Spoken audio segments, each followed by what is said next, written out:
तो ये रामसनेही घाट में दो घटनाएं हुई थी। एक 17 दिसंबर को इब्राहिमाबाद में और दूसरी हुई थी 29 दिसंबर को ठठेरा में। ये दोनों घटनाएं हत्या की थी और उसमें केस 302 का दर्ज था। दोनों ही घटनाओं में दो वृद्ध महिलाओं की हत्या हुई थी। वो हम लोगों के लिए बहुत एक चैलेंजिंग था और उसमें एक दूसरी घटना में जयरामपुरवा में किसी मूवमेंट के दौरान जिसको अटेम्प्ट के रूप में देखा गया था, वहाँ से एक वीडियो और फोटो मिला था हम लोगों को, जिसको हम लोगों ने डेवलप करके लोगों में एक लगातार टीमें लगी हुई थी रामसनेही घाट के और आसपास के थानों की, और हमारे 6 अधिकारीगण वहाँ पे सीओ साहब, एडिशनल साहब सब लेकर करके इवेंट हम लोगों ने अयोध्या के साइड के जो बॉर्डर के गांव थे उनमें काफ़ी प्रचार प्रसार किया, लोगों के संज्ञान में डाला कि इस तरह का व्यक्ति अगर कहीं मूवमेंट में दिखता है जो हमारे लिए फर्स्ट और सबसे बड़ा सस्पेक्ट दिख के रूप में आया था, उसको चिन्हित करें।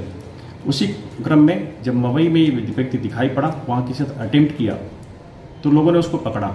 और वह पुलिस को हैंडओवर किया। संज्ञान में आया रामसनेही घाट की पुलिस और हमारे यहाँ से लोग गए ऑफिसर्स, उससे पूछताछ की गई। उसने पूरी घटना को बताया और घटना बताया नहीं, वहाँ की भौगोलिक स्थिति को भी उसने सत्यापित किया कि जैसे बताया बोला कि कन्फर्म है। उसने पूरी प्रकरण को बताते हुए ये बताया कि वो 4 को लौट के आया था सूरत से, 6 महीना वो सूरत में रहा और सूरत से लौटने के बाद ये उसने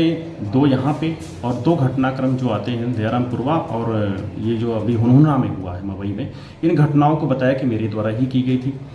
बातचीत के क्रम में पूछताछ में उसने कहा कि उसे एक कोई ताबीज़ चढ़ा पिला दिया है जिसकी वजह से उसका दिमाग कभी कभी बीच में खराब हो जाता तो ऐसा कर बैठता है, और ये एक अंधविश्वास से जुड़ी हुई बात है जो उसके दिमाग में बैठी हुई है। यद्यपि वो पढ़ा लिखा बिल्कुल नहीं है, पारिवारिक पृष्ठभूमि में भी थोड़ी सी डिस्टर्ब है। उसके फादर ने 3 शादियाँ की थी और ये पहली पत्नी से पैदा लड़का है अमरेंद्र, और जो रहने वाला सड़वा गाँव सिंदरा का है थाना का, और इसके बाद उसके फादर ने जो 2 शादियाँ की थी वो दोनों भी इनकी माँ सौतेली माँ मर गई, पढ़ाई लिखाई बिल्कुल नहीं हुई। तो वहाँ से भी कुछ इसके दिखा के ज़िंदगी डिरेल ली थी।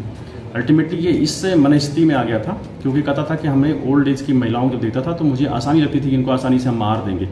और तो ये उसी हिसाब से अटेम्प्ट करता था। पूरी चीज़ों का उन दोनों घटनाओं से संबंधित जो परीक्षण जो माल थे, कपड़े आदि थे, हमने उन्हें परीक्षण के लिए भेज रखा है